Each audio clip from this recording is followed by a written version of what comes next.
No hay ciudades sin barrios, no hay barrios sin viviendas, y sin vivienda no hay vivir. Bienvenidos y bienvenidas a Para Ayer, grandes voces de la política, el arte, las empresas y la academia unen sus puntos de vista sobre la vivienda y la vida en sociedad. Para Ayer, un programa de Déficit Cero y Radio Pauta. Conduce Sebastián Bowen.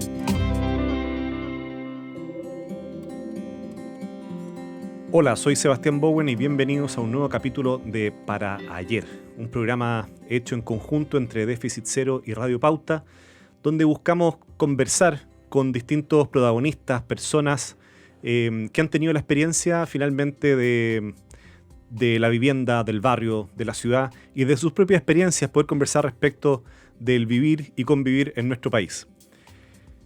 Sabemos todos que estamos viviendo una crisis habitacional y esa crisis habitacional se encuentra presente en distintos territorios. Uno de esos emblemáticos por su nivel justamente de hacinamiento, pero que sin embargo se encuentra cercano y bien céntrico en la ciudad de Santiago, es justamente la población Lo Hermida, una población histórica donde viven aproximadamente 13.000 familias, cerca de 50.000 personas. De esas, aproximadamente 2.500 se encuentran ante una situación de necesidad de vivienda. Y en esa población existe una agrupación, la agrupación Luchadores y Luchadoras de Lo Hermida, que justamente ha buscado concentrar, ha buscado coordinar comités de vivienda para poder encontrar solución habitacional. En este programa tenemos el agrado de poder contar con la presencia justamente de Julia Espinosa y Santiago Castillo, ambos dirigentes de la agrupación Luchadores y Luchadoras de Lo Hermida. Así que, Julia, Santiago, muchísimas gracias por estar hoy día presentes con nosotros. Muchas gracias a ti, Sebastián. Muchas gracias por la invitación. No, buenísimo. Así que, para comenzar, respecto de Lo Hermida, si nos pueden contar así brevemente cuál es la historia. Lo Hermida, mucha gente la conoce, es una población, una zona emblemática justamente en Santiago, con una larga data también de organización social de base y que incluso en sus inicios tenía campamentos justamente. Entonces, ¿cuál es un poco la historia de Lo Hermida que ustedes han podido ir a retratar? Bueno, la población Lo Hermida es un barrio emblemático de Santiago, de la comuna de Peñarolén, ubicado a los pies de la cordillera, que comenzó a formarse en 1970 a partir de 2 operaciones sitio. Luego, en 1970 y 1972 se hicieron tomas de terreno en la población. Ese es como el origen mítico. En ese tiempo era mucho menos densa, digamos, que ahora. Hoy día llega el metro, ¿cierto?, en esa zona, etcétera. Sí, o sea, absolutamente aislado, no existía la locomoción. Incluso para que llegara las micros, reza la leyenda, ¿no es cierto?, que los pobladores se tomaron la locomoción, tuvieron que llegar a un trato porque llegaban antiguamente las micros solo hasta el sector de Plaza Gaña. Mira. Y después era parte del camino. Lo Hermida es bien interesante porque refleja un poco la historia de Chile, refleja un poco la historia de los movimientos sociales y también refleja la historia de las políticas habitacionales. Como le contaba, el primer y el segundo sector son operación sitio, el tercer y el cuarto son tomas de terreno. No se construyó ninguna vivienda en la población Lo Hermida durante 17 años en la dictadura militar, por eso se concentró mucho el déficit en la dictadura, una de las comunas que más concentró en su momento lo que fue el fenómeno del allegamiento de los años 80. Y luego en los años 90 se construyeron las típicas viviendas pareadas y los bloques en altura de la emblemática también política habitacional de los años 90. Las clásicas villas de blocks. Claro, y las viviendas pareadas que son muy chicas. Y hasta el día de hoy, digamos, eso significa un problema muy grande en cuanto a la segregación, al uso de los espacios públicos y al hacinamiento en el interior de las viviendas. Incluso también en el 2000 se construyeron 2 conjuntos, la Villa Pirihueco y la otra villa que está en Caracas con los presidentes, que son programas pilotos dentro del Fondo Solidario para la Vivienda, que fueron empujadas, ¿no es cierto?, por respectivos comités y movimientos de ese tiempo. También en Lo Hermida en los años 90 se organizaron 2 grandes tomas de terreno, Esperanza Andina y el Campamento Nasur. Entonces ha habido como todo tipo de experimentos en la población. Bueno, de hecho, es súper interesante. Tengo la suerte de conocer a Santiago y la Julia hace, no sé, un par de años. Y cuando uno efectivamente va por Lo Hermida, va viendo distintas cuadras pasando de alguna manera la historia de la política de vivienda social de Chile. Tú mencionabas las villas de bloques, ¿cierto? Después los conjuntos que se construyen hace menos tiempo, la operación sitio, que es aquellos momentos en que en que en Chile se hace un proceso, ¿cierto? Un tizado finalmente con casetas sanitarias en terrenos de 9 por 18 metros, y que la hormiga tiene varias cuadras de estas operaciones sitios que eventualmente se podrían densificar. Entonces, concentra, como bien decía Santiago, gran parte de esa historia, ¿cierto? Sí, igual es importante mencionar como las características de esta memoria histórica que en la actualidad podemos ver representada como a la población en sí, en la forma de organización, que principalmente, claro, se da por la toma de terreno, que era en su principio esta lucha de clase entre pobladores y el propietario. O sea, se discute la tenencia de la tierra, claro, la propiedad privada, por el derecho a la vivienda. Entonces, esta lucha de clase hasta el día de hoy se ve en los comités de vivienda, ya la reivindicación por el derecho. Pero también la mujer tiene una característica importante como fuerza dentro de la población. La mujer era la que se quedaba en la población, entonces era protagonista de la organización comunitaria. En la junta de vecinos, ya en las ollas comunes, pero también en cosas más domésticas, que eran los cumpleaños, ya la organización del Día del Niño, de la 11, de la Navidad, del pasaje. Entonces, la mujer como género, como fuerza, como género, tiene un importante rol dentro de la población. Pero también vemos la influencia del pueblo mapuche. Después de esta migración campo-ciudad a las poblaciones, a los campamentos, llegaron muchos mapuche que trajo también una cultura y un respeto también por nuestro pueblo originario. Estos tres factores hacen también que nos entreguen una riqueza histórica que no se ven otras formas de habitar. Oye, y bueno, hay que decir, estamos conversando con Santiago Castillo y Julia Espinosa, dirigentes de la agrupación Luchadores y Luchadoras de la Hormiga, que ellos no están en la Hormiga desde los años 70, cuando se crea, ¿cierto? Cuando estábamos conversando ahora. De hecho, si ustedes los vieran, son personas bastante jóvenes. Santiago, tú tenés, ¿cuánto? 29 años. Julia, tú 36 años. Y sin embargo son dirigentes de movimientos por la vivienda. ¿Cómo llegan a la Hormiga? ¿Nacen ahí? ¿Llegan después? ¿Cómo fue esa historia? Bueno, mis padres son de regiones, ¿ya? Llegaron en su juventud acá a Peñalolén, por ahí se conocieron, se casaron y comenzaron también el mismo proceso que estoy viviendo ahora. Por comité de vivienda ellos alcanzaron su casa, entonces toda mi infancia... claro, en la Hormiga, sí, en las viviendas sociales de los años 90. Entonces, toda mi vida he escuchado esta historia de su paso por el comité de vivienda. Tenían que juntar el dinero ya, de cuando se ganaron el subsidio, tener que ir a Plaza Egaña a ver al diario oficial si es que habían sido beneficiados.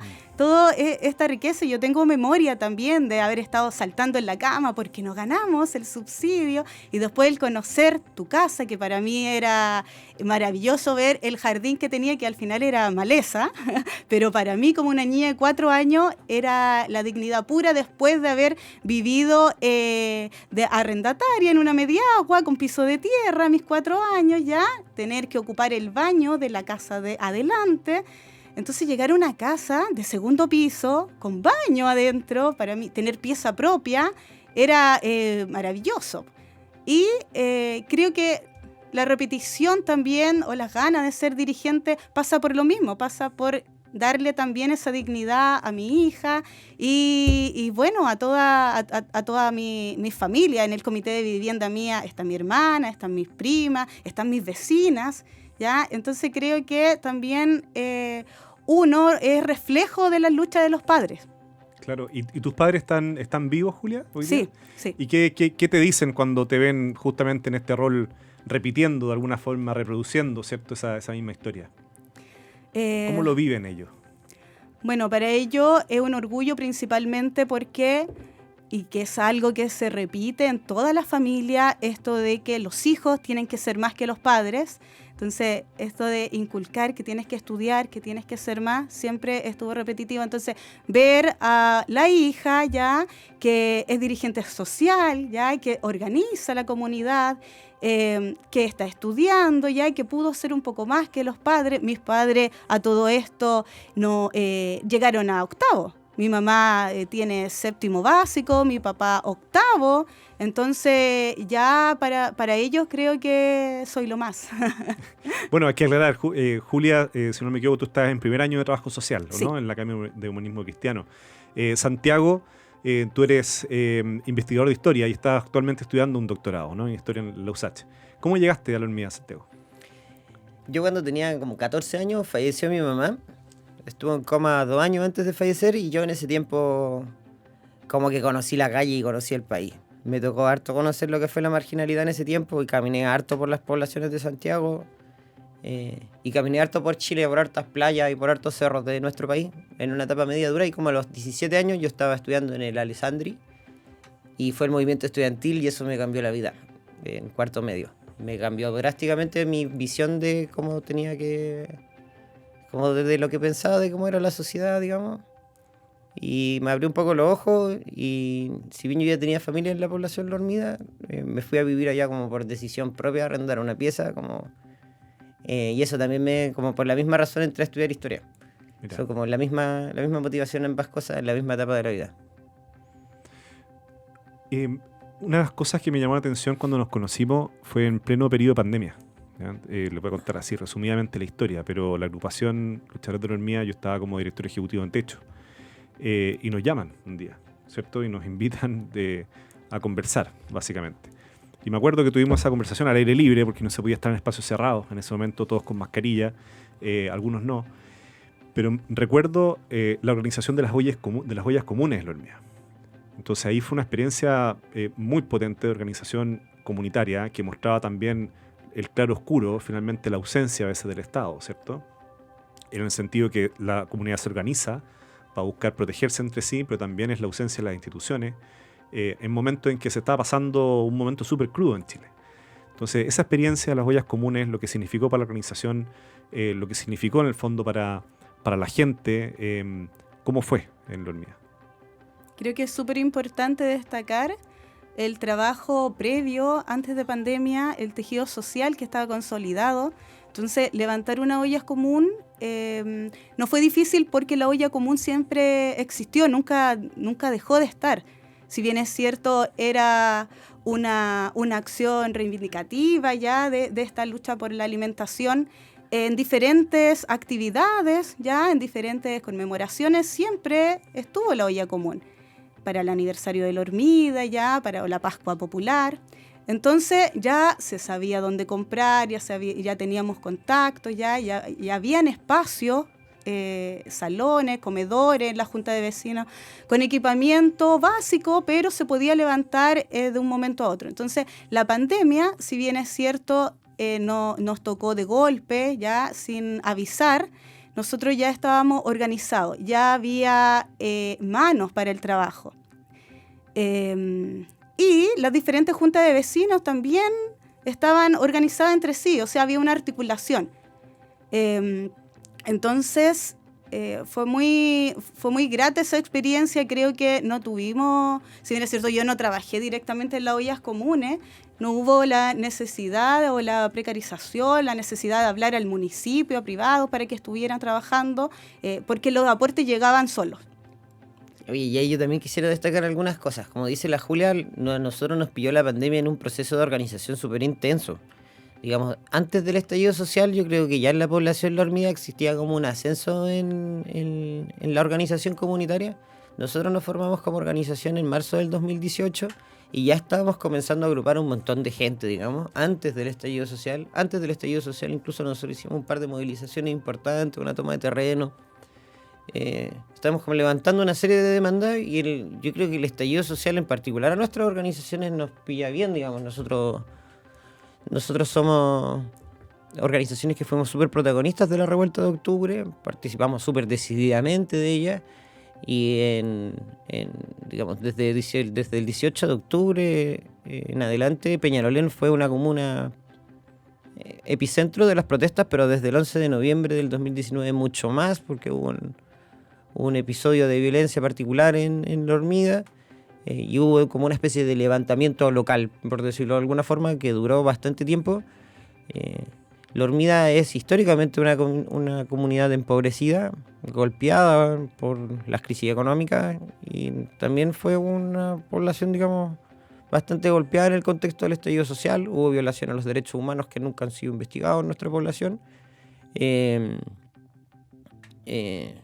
Y digamos, respondimos a esta situación estrechando nuestros vínculos, y cuando empieza la pandemia en marzo, o sea, 5 meses después del estallido social, 6 meses después del estallido social, nosotros estamos bien organizados. Eso por un lado, y por otra parte, creo que es re clave a propósito de la conmemoración de los 50 años del golpe, destacar lo que dice la Julia: en nuestra población existe una memoria súper potente, y eso no existe en todas las comunidades. Lo de las ollas comunes siempre estuvo presente. Eso no le dijo a nadie a la gente que hiciera ollas comunes. Se hicieron 14 ollas comunes en La Hormiga. La Caterina Salina y la Jessica Silva, que son compañeras de nosotros, tuvieron 2 que funcionaron mucho tiempo, pero hubo 12 más. Digamos, eso lo hacían las vecinas, autónomos. Algo que me llamó la atención siempre, y me ha llamado siempre la atención, fue efectivamente, a pesar de esta efervescencia que se vivía en La Hormiga y también en muchos otros lugares, post 18 de octubre del 2019, y en la previa también, fue también la capacidad que ustedes tuvieron como agrupación de transformar esa protesta también en propuesta. Entonces fue empezar a coordinarse con distintos actores. Ustedes crearon una mesa, ¿cierto? Entonces, conocer un poco de parte de ustedes cómo fue ese aprendizaje también colectivo que fueron teniendo para llevar esta protesta también a propuestas concretas de soluciones, de trabajar en conjunto con actores privados, públicos, ¿cierto? Municipales, ONG, de distintos colores políticos incluso. ¿Cómo se vivió eso? ¿Cómo se llegó a eso? Claro, como tú mencionabas, nosotros somos dirigentes sociales nuevos. Llevamos 5 años en la agrupación. No había una experiencia mayor previa o conocimientos previos en cuanto a políticas habitacionales o cuál es la fórmula perfecta de organización. Entonces tuvimos que aprender en la marcha y aprender de nuestros errores y también de nuestros aciertos. En ese sentido, siempre para nosotros fue importante no ideologizarnos. O sea, si bien es cierto, uno siempre tiene una política clara, claro. Era primordial llegar a acuerdos ya mancomunados entre todos para apurar la solución, que es como uno de los mayores problemas en estos momentos para las familias vulnerables, que el resultado de la entrega de la vivienda, y que las familias desde que comienzan a postular o comienzan el proceso de ahorro a que le entregan las llaves de su vivienda es eterno, 10, 15 años. Entonces, en ese sentido, nosotros siempre estuvimos abiertos al diálogo para aprender con cualquier persona que quisiera aportar, y en el momento en que nos dimos cuenta que la cosa estaba bien dura, que era bien difícil encontrar terrenos y que el ministerio comprara esos terrenos en una comuna en donde los terrenos no tan solo son caros, sino que no tienen normativa de suelo, entonces no es llegar y construir. En ese sentido, se nos ocurrió primero poder levantar la demanda. Entonces, primero nos juntamos entre vecinos, convocamos a diferentes organizaciones sociales en todas las áreas, deportivas, culturales, ollas comunes, juntas de vecinos, comités de allegados, etc., a conversar sobre nuestras problemáticas, qué es lo que nos aqueja, qué es lo que necesitamos, ¿ya? Y cuando teníamos más o menos la visión de las prioridades, las urgencias, empezamos a abrir las puertas, a conversar primero con ustedes, Déficit Cero, ¿ya? Después con el municipio, el Ministerio de Vivienda, Serviu, diferentes ministerios como de Deporte, Desarrollo Social, y también los privados que estaban trabajando en el ámbito de vivienda dentro de la comuna. Y así comenzamos desde la nada, desde cero, ya estas mesas de trabajo que terminaron con un bonito resultado, ya que fue como la primera vez que la organización de pobladores ya sentaba a todos a una mesa y los obligaba de cierta manera a poner financiamiento ya, a poner las manos a la obra, claro, para hacer algo por una población que no tan solo tenía problemas habitacionales, sino que, como dice el Plan Habitar Lo Hermida, el problema también es social, urbano. Entonces, la idea de este plan era poder entregar una solución integral a toda una población que ha sufrido una violencia sistemática durante muchos años. Estamos conversando con Julia Espinosa, Santiago Castillo, dirigentes de la agrupación Luchadores y Luchadoras de Lo Hermida. Julia mencionaba el plan Habitar Lo Hermida, que fue un plan que justamente se elaboró, ¿cierto? ¿Hace ya cuánto se lanzó esto? ¿Hace unos 6 meses, un año? 17 de diciembre, para ser exacto. Mira, 17 de diciembre se lanza este plan, que se hace también en conjunto con distintos actores públicos, privados también. Y bueno, es un plan que la idea es que se materialice, ¿cierto? En obras concretas. Y en ese sentido, hacerles la siguiente pregunta. Ustedes son dirigentes de comités. Los datos que hemos ido levantando es que hoy día cada vez más la demanda habitacional, la necesidad habitacional se va canalizando no por los comités, no por la ciudadanía organizada, sino que más bien individualmente las familias van postulando a subsidios, ¿cierto? Y luego llegan a poder comprar esa vivienda en distintos complejos que se están construyendo.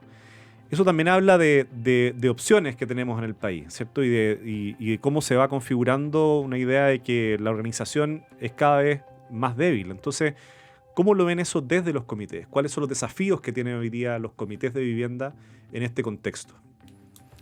En el caso de la población Lo Hermida, la realidad es súper compleja. Nuestra organización de alguna manera nace a partir de que estamos viviendo la peor crisis de la vivienda de los últimos 30 años y las alternativas para acceder a una vivienda son escasas en todo sentido. Escasas en la posibilidad de acceder al arriendo. Es muy difícil acceder al arriendo. Muy caro. Muy caro, digamos. Sí, más caro que difícil, se combinan ambas cosas. Y además está lleno de arriendo irregular. Mayoritariamente es arriendo irregular de piezas o de subdivisiones. Y ya luego está todo un problema sobre el acceso a la vivienda privada. Yo te podría decir de manera bastante categórica de que ni por la vía individual ni por la vía colectiva funciona. Perfecto. En nuestra interpretación representamos a un grupo de gente en específico, quizá en otras localidades del país no sea así. En Peñalolén la política habitacional no funciona. Y lo decimos a partir de la experiencia propia. Como te comentaba la Julia, hubo un momento donde nosotros no dejamos puertas sin tocar, hicimos operación rastrillo en Peñalolén buscando terreno, y la única manera en que realmente se accede a soluciones en la comuna es cuando logras tener acuerdos para que se hagan como planes especiales, por decirlo de alguna manera. O sea, siempre que se modifica un decreto o que se modifica una ley de la política habitacional, tiene que ver para poder responder a los nuevos desafíos, porque con la política habitacional que actualmente existe, con el esquema que existe, es muy difícil conseguir soluciones habitacionales en nuestra comuna y en particular para las familias de Lo Hermida, que son mayoritariamente familias de escasos recursos. Y probablemente en muchas comunas. En ese sentido, Santiago, respecto de lo que mencionas, ¿cómo se pueden conseguir acuerdos a nivel nacional? Ya no solamente local, específicamente en Peñalolén, en Lo Hermida, en base a la experiencia que ustedes han tenido. ¿Qué lecciones han sacado que los políticos, las políticas hoy día en Chile, no sé, las autoridades pueden tomar en consideración para generar esos acuerdos que tanto se requieren? Yo estoy como decepcionado, no sé si puedo decir eso, soy un pesimista en este momento. Nosotros, como les contaba a la Julia, nosotros de verdad hicimos un esfuerzo bien extraordinario durante la pandemia de conversar con todos los que pudimos. Eso incluyó tener una conversación con el presidente de la Cámara Chilena de la Construcción, con Techo, luego con el senador Montes. Participamos bastante activamente de la última parte de la legislación de la Ley de Integración Social y Plan Habitacional de Emergencia. Es decir, no es que seamos creadores del Plan Habitacional de Emergencia, pero estuvimos en la discusión desde la base, digamos, desde el principio.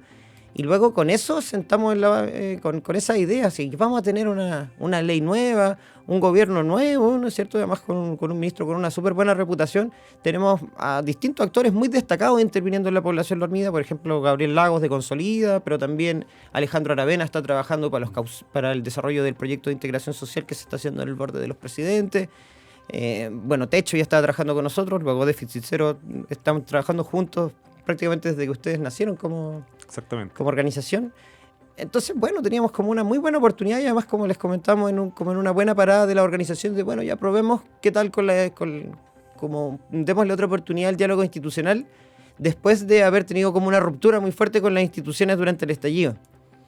Y hasta ahora, digamos, yo creo que eso no ha funcionado, pero para nada, ¿cachai? Como después de que logramos sentar a todas las partes en la mesa, no se han materializado ninguna de las obras y luego de la crisis que hubo en el Ministerio de Vivienda por el caso Convenio, como que se paralizó cualquier tipo de relación con la sociedad civil, a mi juicio, desde el Ministerio, y se han paralizado, y lo sé porque tenemos diálogo con dirigentes y dirigentes de campamentos, también se han paralizado las obras de instalación, de saneamiento, de agua potable en los campamentos por el mismo motivo. ¿Y qué debería cambiar? Saliendo del pesimismo, lo puedo entender, Santiago, pero ¿qué debería cambiar? ¿Hacia dónde enfocarse? Bueno, es difícil por la experiencia que nos ha tocado a nosotros como pobladores. Nos hemos recogido igual un poco en nuestras trincheras y hemos vuelto a las formas de organización históricas que han tenido las poblaciones. Entonces es difícil el panorama futuro de volver a conversar, de volver al diálogo, de volver a creer. Yo creo que la transformación social viene desde las bases. Entonces creo que el camino que tomamos está bien. Claro, estamos súper abiertos al diálogo, pero entendemos que el diálogo no nos va a traer la solución, solo va a dilatar este proceso que ya es largo. Entonces, la forma que nosotros tenemos siempre es desde afuera, desde la lucha social, ya, desde la movilización. Hoy en día están saliendo leyes que criminalizan la movilización social, ¿ya? Estamos trabajando también con diferentes comités de viviendas, campamentos, para boicotear la ley de usurpación que viene no tan solo a afectar los campamentos, sino que cualquier forma de movilización social. Entonces, en ese sentido, con el panorama que está teniendo en estos momentos el gobierno, ya el legislativo en general, no hay muchas ganas de volver como a ese diálogo, de creer en la democracia en sí. Yo tengo una opinión también. Me parece que entendimos los chilenos y las chilenas que el proceso constituyente era delegarlo a 150 o 80 y tantas personas como son ahora, para que ellos dialogaran acerca de cómo queríamos que fuera Chile, y en los últimos 3 años hemos dejado de conversar como sociedad. Yo creo que para que se puedan materializar los cambios en materia habitacional es muy importante que haya diálogo no solo entre las instituciones, sino entre las instituciones y las organizaciones, como en un primer anillo, así como organizaciones como Déficit Cero, es decir, en genérico, las organizaciones de la sociedad civil, los privados y los actores claves que son esto, que son las dirigentes, las mujeres dirigentes, que son las que producen el hábitat de nuestro país históricamente. Esas tienen un capital cultural, incluso económico, que a nuestro juicio las instituciones no valoran. Entonces, a nuestro juicio el cambio, digamos, parte por reconocer también que existen estos actores y estas actrices en la política habitacional, y bueno, ¿y por qué no empoderarlos? No puedo estar más de acuerdo. Siempre lo hemos conversado, que finalmente hay un capital como subutilizado en el país, que es la organización y los dirigentes y dirigentas, sobre todo, como bien lo menciona Santiago, de base, y que muchas veces no están conectados, ¿cierto?, con los caminos institucionales, con los programas, las políticas públicas.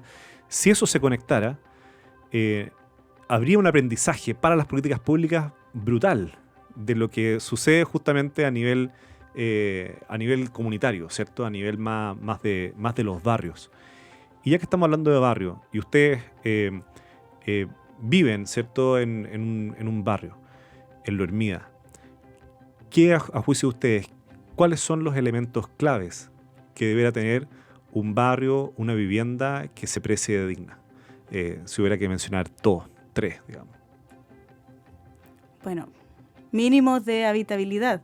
En este momento vivimos en un barrio en donde el hacinamiento es brutal, en todo sentido. O sea, no tan solo dentro de tu vivienda, compartes habitación, compartes baños con 10 personas, sino que al salir de la población al salir de tu casa ya también está hacinado todos los espacios comunes, ya no hay cancha porque están ocupados de estacionamiento, no hay plazas, ya los pasajes son muy chicos, entonces no hay un lugar de esparcimiento.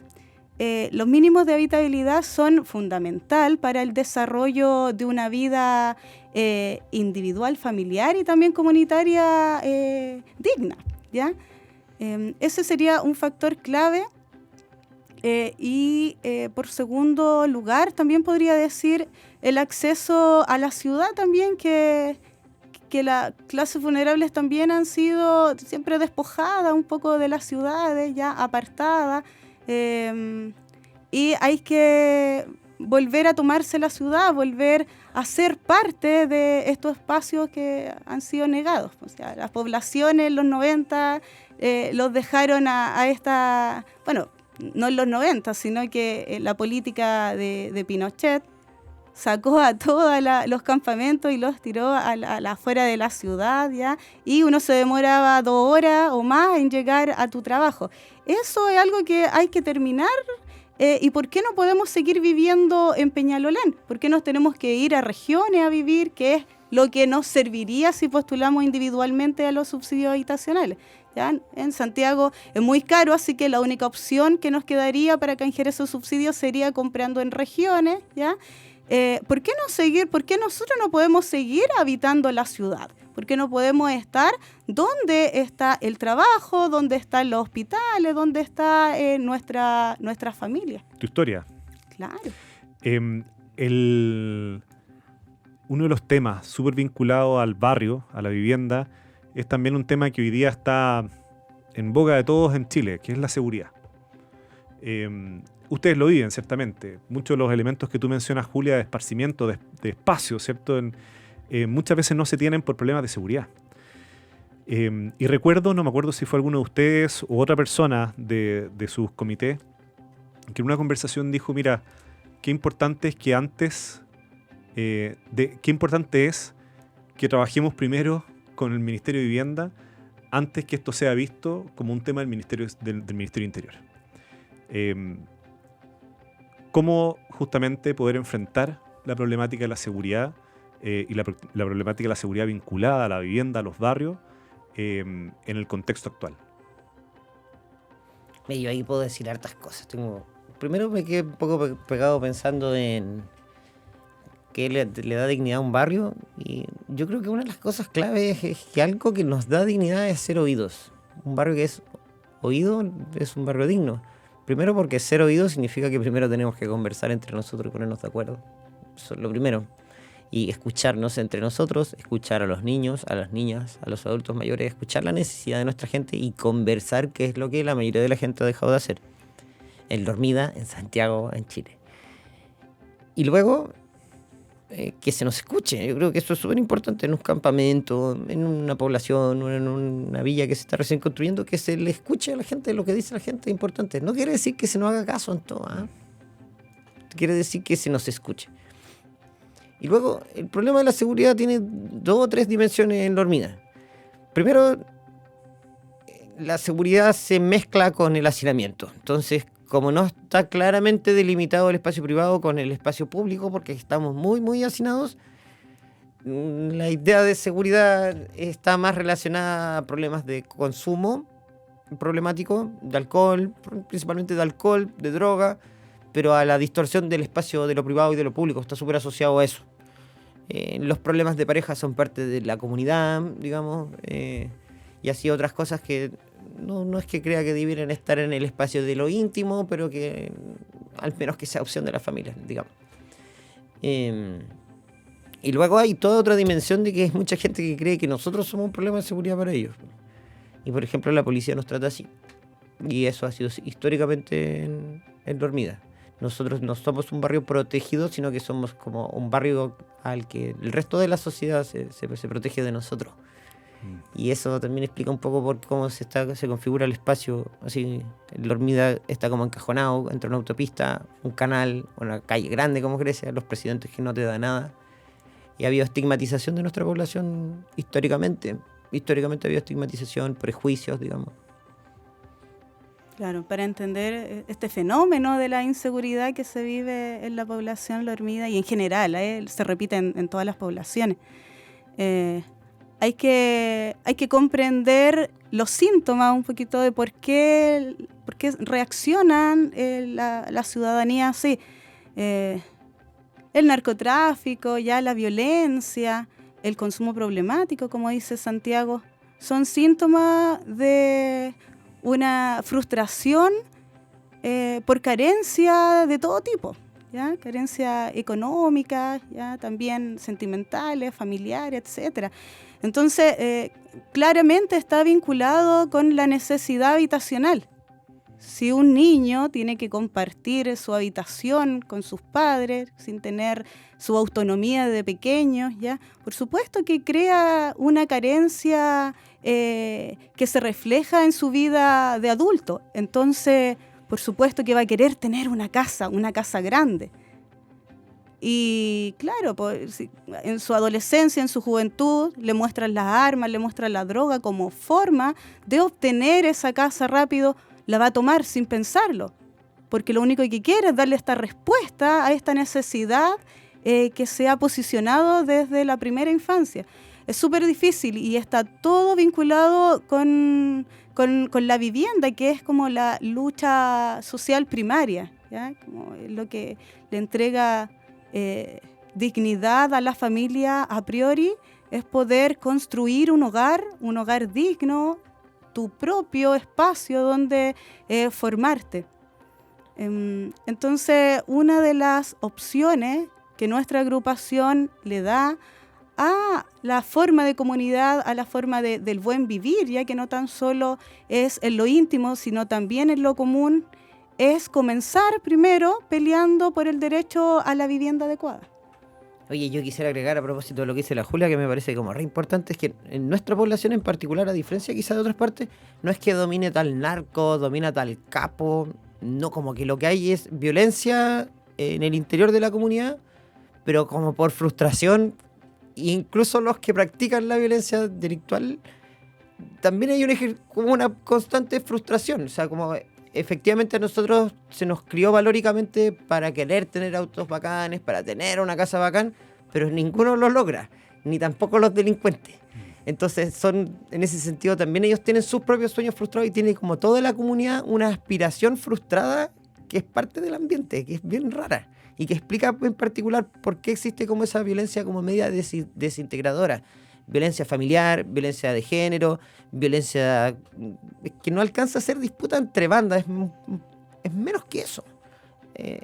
Y como es menos que eso, uno pudiera creer que se puede atajar brindándole más oportunidades al barrio, pero no pasa desde las instituciones. Entonces también hay una frustración y una desconfianza generalizada en las instituciones.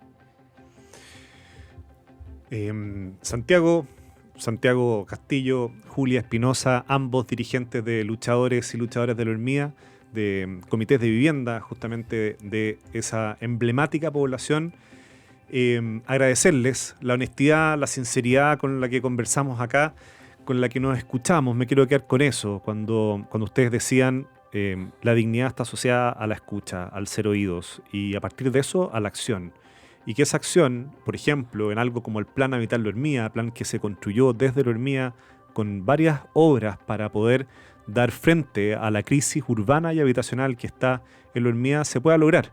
Y de esa manera ir ganándole pasito a pasito a esa frustración constante que están mencionando y que algún día, ojalá tus propios padres, Julia, puedan ver que su hija tiene finalmente una casa donde pueda asentarse y seguir reproduciendo la vida, justamente. Así que muchísimas gracias por esta conversación y seguimos trabajando en conjunto. Eso. Claro, gracias Sebastián. Esto fue Para Ayer. Grandes voces del Chile de hoy conversan junto a Sebastián Bowen sobre la vivienda y la vida en sociedad. Escúchanos también en el canal de Spotify de Déficit Cero y en pauta.cl.